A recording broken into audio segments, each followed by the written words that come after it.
네, 안녕하세요. GTC 특집 마지막 편입니다. 드디어 마지막 편이에요. 네. 제가 제일 좋아하는 옴니버스입니다. 그래서 제가 조금 자세하게 설명드리도록 하겠습니다. 옴니버스입니다. 옴니버스가 왜 나왔냐면 하드웨어고 잘 만들었고 님으로써 이제 소프트웨어 경쟁력을 이제 본인들이 보이고 있잖아요. AI가 지속 가능하기 위해서. 네. 그리고 그 너머에서 어떻게 하면 AI를 전방면으로 더 많이 써먹을 수 있을까라는 엔비디아의 거대한 야심일 수가 있고 되게 청사진이다 라고 말씀드릴 수가 있는데, 사실 2021년에 증시가 엄청난 환황을 보였을 때 네. 그때 당시에 제일 핫한 키워드가 또 메타버스였습니다. 코로나 바이러스 때문에 집에 있잖아요. 네. 집에 있으니까 할 게 넷플릭스 아니면 게임이에요. 그런데 이게 다 메타버스랑 연관된 개념이거든요. 네네. 게임을 지원하는 그래픽 카드를 만든 회사가 엔비디아이기 때문에, 그래서 메타버스에 대한 개념을 계속적으로 강조했고, 그래서 나온 게 저 토이 젠슨이었습니다. 근데 이번에 거의 3년 만에 다시 카메오로 재등장한 것이죠. 이게 왜 그러냐면 제가 느끼기엔 그렇습니다. 생성 AI 발전의 여정이 결국에는 이 메타버스와 연계될 수밖에 없다. 그러니까 메타버스와 AI는 정말 잘 어울리는 한 쌍이다 라고 말씀드릴 수가 있겠습니다. 사실 메타버스를 제일 나타내는 제일 중요한 채널이 이제 게임이거든요. 네. 게임을 하려고 단순히 다시 엔비디아가 꺼낸 것 같지는 않아요. 메타버스가 다른 쪽으로 용도가 있기 때문에 그런 걸 텐데요. 엔비디아가 GTC라는 중요한 행사, 자체적인 행사를 하지만 본인들이 주최하는 행사가 아니라 다른 행사에서도 되게 거의 매년 참가를 해요. 그 참가가 바로 C그래프 2023 작년 여름에 있었습니다. 이 젠슨왕은 디지털 트윈이라는 개념을 강조합니다. 이 디지털 트윈이 뭐겠어요? 물리적 세계가 있잖아요. 네. 디지털 쌍둥이. 그러니까 물리적 세계, 현실 세계를 그대로 모방해서 디지털 세상, 소프트웨어 세상으로 다시 재창조하겠다. 네. 라는 거겠죠. 네. 그렇죠. 이걸 왜 만드냐면 디지털 세상을 만들고 이럼으로써 디지털 공장을 만들 수가 있어요. 제조업이라든가 중공업이라든가 이런 분야는 되게 어떻게 보면 레거시 산업들이잖아요. 근데 되게 없어서는 안 될 중요한 산업이고요. 근데 이 분야가 다른 산업과 달리 디지털화, 아까 의료 산업 말씀 주셨는데 네. 그것보다도 더 디지털화가 안 된 분야라고도 꼽히다 하더라고요. 그래서 작년 8월에 젠슨왕이 이런 말도 했었어요. 네. 이 제조업 쪽, 중공업 쪽에서 디지털화가 되지 않아서 거의 경에 해당하는 돈이 낭비되고 있다. 아. 이게 소프트웨어가 도입이 되고 디지털화가 진행되게 되면 엄청난 효율을 올릴 수가 있다. 그 그럼, 방면에서 네. 탄생한 게 바로 메타버스인 거죠. 결국에는 뭐 자동차를 설계를 한다거나 아니면 자율주행을 만든다거나 공장에서 로봇팔 있잖아요. 로봇팔을 어떻게 만들어야 될지 어떻게 배치해야 될지 이런 것들을 가상에서 연구를 하는 거예요. 왜냐면 현실 속에서 하면은 돈이 많이 들잖아요. 아, 그렇죠. 네, 시행착오를 줄일 수가 있잖아요. 인건비를 줄일 수 있잖아요. 시간을 줄일 수 있잖아요. 그래서 디지털 트윈이 유용하다. 그게 바로 메타버스입니다. 엔비디아의 전략은 플랫폼 사업자예요. 결국에는 API로, 그러니까 우리가 전면에 나서가지고 우리 제품 써 이런 느낌보다는 어떤 제품이든 간에 우리 API를 쓰면 더 좋아질걸? 이런 조력자의 느낌입니다. 아, 그쵸. 네, 각종 3D 시각화 툴이 이미 있어요. 네. 없는 게 아니잖아요. 네. 있는데 이것들에 대한 성능을 더욱더 올려줄 수 있기 위해서 이 옴니버스, 엔비디아의 메타버스 전략이 있는 거고 네. 이게 메쉬로 다 API로 연결이 된다. 그렇다 보니까 결국에는 가운데 존재하게 되는 거죠. 모든 것의 중심에 있겠다. 모든 뭐 이런 것의 얘기죠. 중심에 있겠다. 네. 모든 길은 엔비디아로 통한다. 모든 길은 엔비디아의 메타버스. 그래서 메타버스가 옴니버스가 되는 겁니다. 비로소. 옴니가 all이잖아요. all. 아, 그쵸. 모든 길은 엔비디아로 통해서 옴니버스가 되는 겁니다. 근데 그거 밑에 보시면은 모르는 글자가 하나 있죠. 네. AOUSD. 이게 네. 뭔가요? 네, USD라는 건 네. 일종의 언어라고 볼 수 있을 것 같은데요. 프로그래밍 언어겠네요. 네, 네. 그렇습니다. 사실은 굉장히 다양한 플랫폼을 기반으로 사람들이 개발을 하고 있지만 이 플랫폼과 플랫폼 사이에 연결이 되지 않으면 각각이 따로 놀 수밖에 없겠죠. 결국은 API 연결을 위한 통일된 언어다. 네. 네. 그래서 이제 모두가 사용할 수 있는 공용어라고 보시면 될 것 같습니다. 공용어. 그래서 또 공교롭게 또 USD니까 괜히 저는 달러가 아닌가라고 처음에 네. 의심을 하기도 했지만 그건 아니고요. 줄임말은 Universal Scene Description입니다. 네. USD라는 확장자 파일이자 프로그래밍 언어인 거고요. 이 공통된 언어를 옴니버스가 지원하기 때문에 각종 3D 시각화 툴이 다 API로 연결될 수가 있다는 겁니다. 근데 이게 중요한 점은 예를 들어서 어떤 한 기업이 있어요. 게임 회사면 게임을 어떤 걸 만들어야 돼요. 결국 같은 동일한 데이터를 가지고 각자 다른 툴을 쓰게 되거든요. 보통의 네. 경우에는. 네. 근데 옴니버스로 연결만 서로 다 되어 있다면은 동일한 데이터고 다른 시각화 툴이 된다고 하더라도 협업이 되는 겁니다. 기존에는 여기서 만든 걸 보내주고 네. 언제 와요? 좀만 기다리세요. 이렇게 됐는데 네. 그럴 필요가 없는 거죠. 그러니까 동일한 공간에서 협업을 할 수가 있다라는 건데 오픈소스 연합체라서 Alliance for Open USD. 그래서 AOUSD인데 네. 여기 얼라이언스에 참여되어 있는 기업들이 되게 굵직굵직해요. 네, 맞아요. 애플, 그다음에 오토데스크, 디즈니 픽사, 네. 그다음에 엔비디아 네. 이렇게 참여를 하고 있거든요. 그 젠슨왕이 이 옴니버스와 비전 프로가 만나면 되게 멋있을 것이다. 네, 맞아요. 이렇게 말을 했잖아요. 굳이 비전 프로가 언급된 것은 같은 얼라이언스이기 때문에 네, 맞습니다. 같은 동맹이기 때문에 그렇습니다. 옴니버스와 이제 USD를 설명을 하면서 젠슨왕이 딱 갖고 온 사례가 있는데 네. 이게 한국 기업이었잖아요. 네, 맞아요. 네. 저도 왠지 해외 나가서 그러니까요. 한국 기업 보니까 좀 반갑더라고요. 맞아요. 현대중공업의 사례를 드렸는데요. 네네네. 이게 현대중공업이 어떤 자기네들이 선박을 만드는 그 플랫폼을 디지털 트윈화한 겁니다. 그러니까 이거를 지멘스의 툴로 원래는 사용을 했었는데 네네. 그전에는 그 선박 내부의 어떤 자세한 구조나 이런 것들은 차마 구현을 그쵸. 하지 못했다고 하더라고요. 그쵸. 이런 서비스가 어느 날 갑자기 할 수 있게 되었다는 거예요. 그러니까 현대중공업이 지멘스의 툴을 쓰는 건데 네. 도구를 쓰는 건데 원래는 안 됐는데 네. 갑자기 되더라. 네. 이 백그라운드에 알고 보니 엔비디아의 옴니버스 클라우드 서비스가 들어갔다.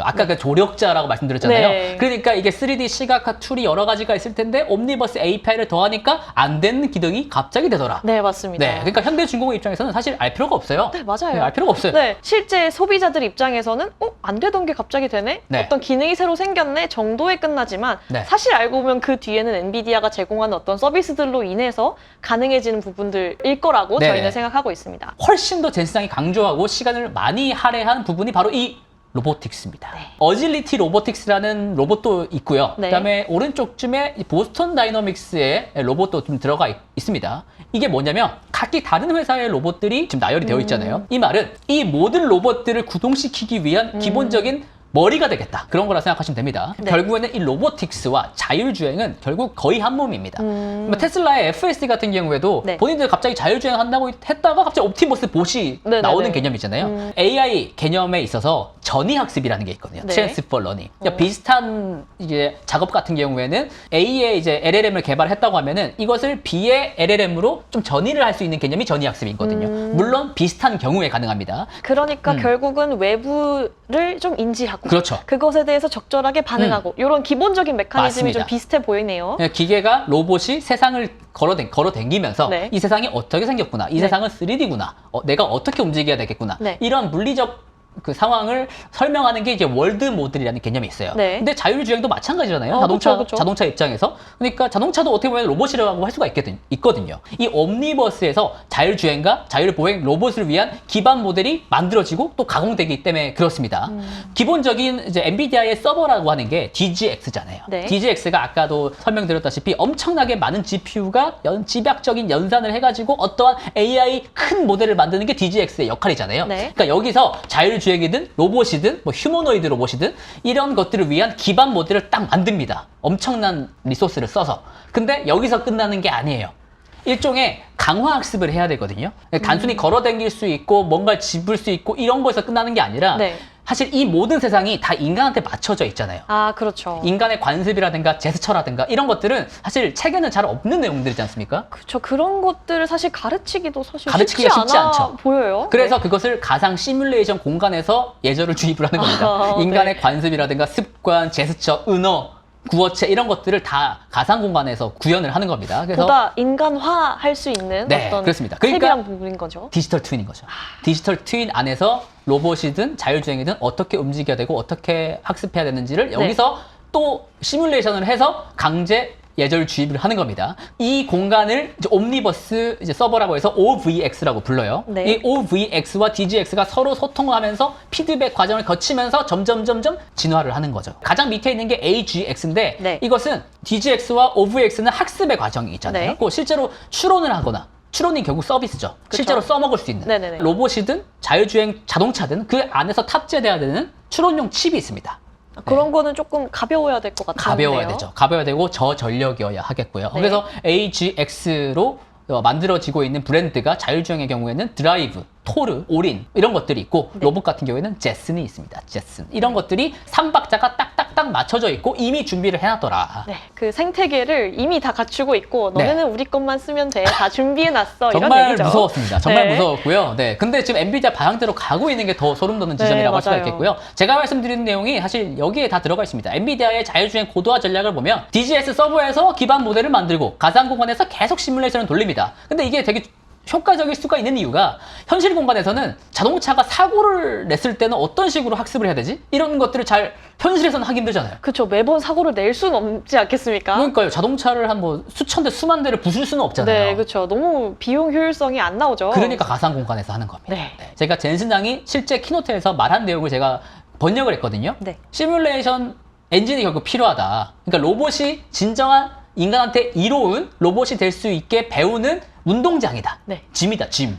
이렇게 말을 했었어요. 그 가상세계를 옴니버스라고 말을 하긴 했었습니다. 네. 제가 자율주행 관련된 세션 하나 들은 거에서 지금 네. 갑자기 생각난 부분이 있었는데 신호 표지판을 읽고 이런 이런 경험들을 인간은 너무 자연스럽게 하지 않습니까? 그렇죠. 네, 근데 사실 현실에 있는 신호 번호판 네. 신호들은 그래피티가 그려져 있다거나 구겨져 있다거나 맞아, 망가져 맞아, 있다거나 맞아. 그런 게 있는데 저희가 인식하는 데는 사실 별로 문제가 없거든요. 똑같이 스탑 사인이겠구나. 네. 근데 좀 더럽네. 이렇게 네. 보는데 기계 입장에서는 저게 뭐야? 너무 새로운 그러니까 게 들어와 픽셀이 버리는 다 거죠. 다르잖아요. 저게 뭐야 갑자기. 이렇게 그렇죠. 되는 거니까. 판단을 잘못하게 되면 멈춰야 되는데 가고 네. 이러면 사실 사고로 이어질 수 네네네. 있잖아요. 그래서 이런 부분들을 해결하기 위해서 생성형 AI 모델을 이용해서 가상 공간에서 이걸 얘한테 학습을 시키자. 별의 별 스탑 사인 모양을 다 만들어 보자. 네. 네네. 이런 걸 가상으로 학습시켜서 구현한다는 점에서도 어떻게 보면은 디지털 트윈과 옴니버스라는 어떤 개념이 네. 합해지는 지점일 것 이해하기 같아요. 쉬운 예시였던 것 같습니다. 네. 그러니까 자율주행이 시뮬레이션 공간에서 학습을 하듯이